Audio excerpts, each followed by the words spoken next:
Hello everyone, চলে এলাম আরও একটি নতুন ব্লগ নিয়ে তোমাদের সাথে শেয়ার করতে। আর দেখেই বুঝতে পেরেছো এটা হচ্ছে সরস্বতী পূজার ফার্স্ট দিনের ব্লগ।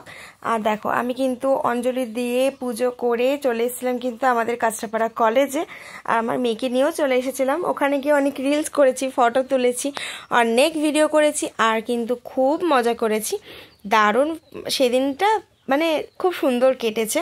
তো দেখো আমাদের কলেজ থেকে ঘুরে চলে এসেছিলাম কিন্তু আমরা বিরিয়ানি প্যালেস, যেটা কিন্তু একদমই নতুন হয়েছে। আর আনলিমিটেড রাইস ছিল সেখানে। তো যাই হোক, কম্বো ছিল। আর দেখো তারপরে কিন্তু আমরা চলে এসেছিলাম কৃষ্ণনগর ঠাকুর দেখতে, সরস্বতী ঠাকুর। এটা হচ্ছে আমার দাদা, ওটা ছিল হচ্ছে বোন।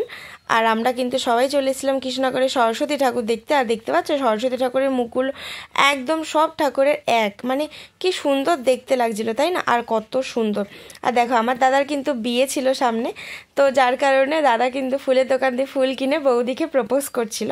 আর দেখো তারপরে আমরা চলে এসেছিলাম একটা মোমোর দোকানে, সেখানে গিয়ে আমরা মোমো খেয়ে নিয়েছিলাম।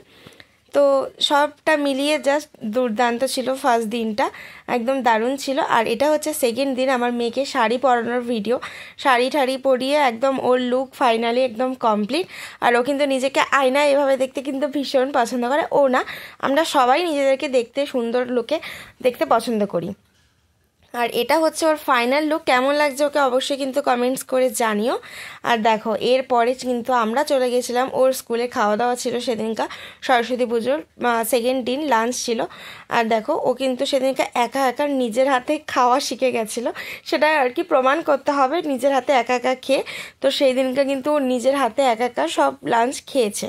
তো দেখো তারপরে কিন্তু আমার সাথে একটু ভিডিও করে নিয়েছে। ভিডিও শ্যুট মামামের সাথে না করলে হয়, অনেক রিলস করেছিলাম, ভিডিও করেছিলাম, সেগুলো কিন্তু তোমরা আমার ফেসবুক ইনস্টাগ্রামে পেয়ে যাবে। আর দেখো আমাদেরকে কিন্তু ফার্স্টেই দিয়ে গেছিলো পকোড়া, স্যালাড, আর তারপরে দিয়ে গেছিলো ফ্রাইড রাইস, পনির, আলুর দম, চাটনি, পাঁপড়, মিষ্টি, অনেক কিছু দিয়ে গেছিলো। তো চলো এই ব্লগটা দেখতে থাকো। আর কেমন লাগলো অবশ্যই কিন্তু কমেন্টস করে জানিও।